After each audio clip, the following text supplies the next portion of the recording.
इस वीडियो में आप सुनेंगे तुलसीदास के दोहे अर्थ सहित। ये दोहे बुद्धिमत्ता पे आधारित हैं। पहला दोहा। श्रीमद वक्र न किन्ह के ही प्रभुता विधर न काही, मृग को लोचनी के नैन सर को अस लागी न जाही। अर्थात लक्ष्मी के अहंकार ने किसे टेढ़ा और प्रभुता अधिकार ने किसे बहरा नहीं किया है। युवती स्त्री के नयन वाण से कौन पुरुष बच सका है। अगला दोहा। मोह न अंध किन्ह किन्हीं के ही, को जग काम न चाव न जेही, तृषा के ही न किन्हीं बोराहा, के ही कर हृदय क्रोध नहीं दाहा। अर्थात जिस आदमी को मोह ने अंधा नहीं किया है, संसार में काम वासना ने जिसे नहीं नाचाया है, इच्छाओं ने किसे नहीं मतवाला बनाया है, क्रोध ने किसके हृदय को नहीं जलाया है। अगला दोहा। ज्ञानी तापस सूर कवि, कोविद गुण आगार, के ही के लोभ विडंबना किन्हीं न एही संसार। अर्थात संसार में कौन ज्ञानी तपस्वी वीर कवि विद्वान और गुणों का भंडारी है जिसे लोभ ने बर्बाद न किया हो। अगला दोहा। जो अति आतप व्याकुल होई, तरु छाया खुद जानई सोई। अर्थात धूप से व्याकुल आदमी ही वृक्ष की छाया का सुख जान सकता है। अगला दोहा। तीन सहस्त्र महु सब सुख खानी, दुर्लभ रहा लीन विज्ञानी, धर्मशील विरक्त अरु ज्ञानी, जीवन मुक्त ब्रहा पर ज्ञानी। अर्थात हजारों जीवन मुक्त लोगों में भी सब सुखों की खान ब्रह्मलीन विज्ञानवान लोग और भी दुर्बल हैं।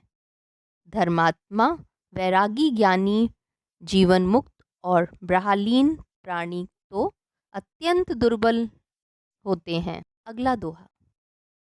ज्ञानवंत कोटिक महा कोय, जीवन मुक्त सकृत जग सोऊ। अर्थात शास्त्र का कहना है कि करोड़ों विरक्तों में कोई एक ही वास्तविक ज्ञान प्राप्त करता है और करोड़ों ज्ञानियों में कोई एक ही जीवन मुक्त विरले ही संसार में पाए जाते हैं। अगला दोहा।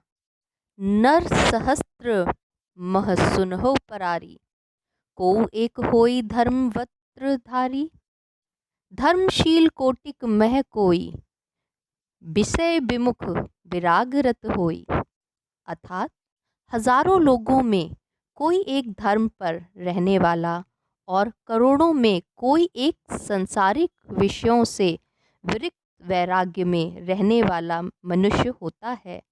कोटि विरक्त मुख्य श्रुति कहई, सम्मक ज्ञान सकृति को लहई। अगला दोहा। जो न तरय भवसागर नर, समाज अस पाई, जो कृत निंदक मदमती, आत्महान गति जाई। अर्थात जो आदमी प्रभु रूपी साधन पाकर भी इस संसार सागर से नहीं पार लगे, वह मूर्ख मंदबुद्धि कृतघ्न है जो आत्महत्या करने वाले का फल प्राप्त करता है। अगला दोहा। एही तनकर फल विषय न भाई, सब गौ सवलंप अंत दुखदाई, नर तन पाई विषय मन देही, पलटी सुधा ते सठ विसलेही। अर्थात यह शरीर सांसारिक विषय लोभों के लिए, अर्थात यह शरीर सांसारिक विषय भोगों के लिए नहीं मिला है। स्वर्ग का भोग भी कम है तथा अंततः दुख देने वाला है। जो आदमी सांसारिक भोग में मन लगाता है, वे मूर्ख अमृत के बदले जहर ले रहे हैं। अगला दोहा। सुनहो तात माया कृत गुण, अरु दोष अनेक, गुण यह अब उभय न देखी अहि, देखै सो अविवेक। अर्थात हे भाई, माया के कारण ही इस लोक में सब गुण अवगुण के दोष हैं। असल में ये कुछ भी नहीं होते हैं। इनको देखना ही नहीं चाहिए, इन्हें समझना ही अविवेक है। धन्यवाद।